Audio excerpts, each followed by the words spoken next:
Lévitique 23 montre que Dieu avait institué 7 fêtes qui devaient être observées par le peuple. Mais ces fêtes n'étaient que des ombres annonçant les grands événements qui devaient arriver dans l'histoire spirituelle du peuple. Il y avait d'abord la fête de la Pâque, une ombre qui annonçait la mort et la résurrection du Seigneur Jésus-Christ. Ensuite, la fête des pains sans levain, qui montre comment Dieu veut que nous soyons complètement délivrés de la vieille nature. Il y avait la fête des prémices. Elle nous indique comment Dieu veut nous faire entrer dans l'expérience de la puissance de la résurrection qui doit gouverner la nouvelle création.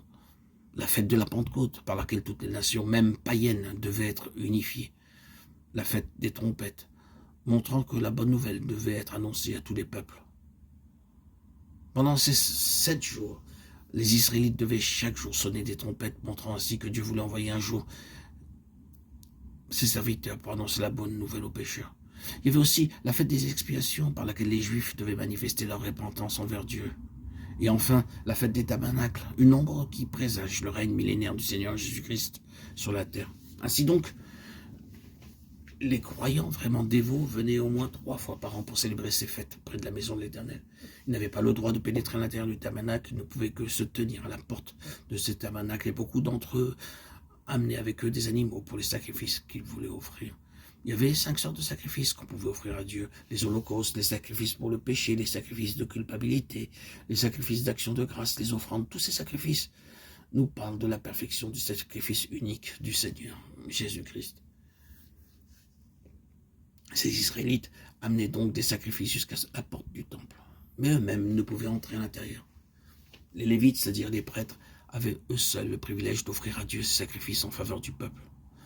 Et nous voyons ici comment les serviteurs des fils d'Élie allaient et venaient dans le temple avec des fourchettes à 3 dents.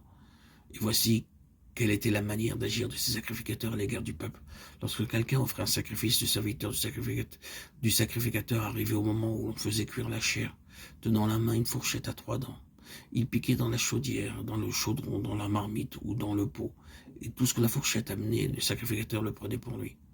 C'est ainsi qu'il agissait à l'égard de tous ceux d'Israël qui venaient là, à Shilo.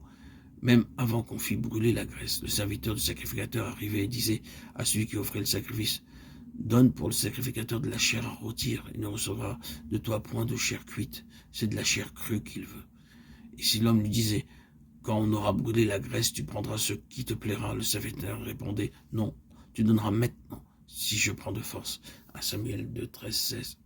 Quelle iniquité, quel péché, quelle malhonnêteté dans la maison de Dieu. Le vol était si pratiqué par les serviteurs, par les prêtres de Dieu. La violence était exercée par les serviteurs de la maison de l'Éternel.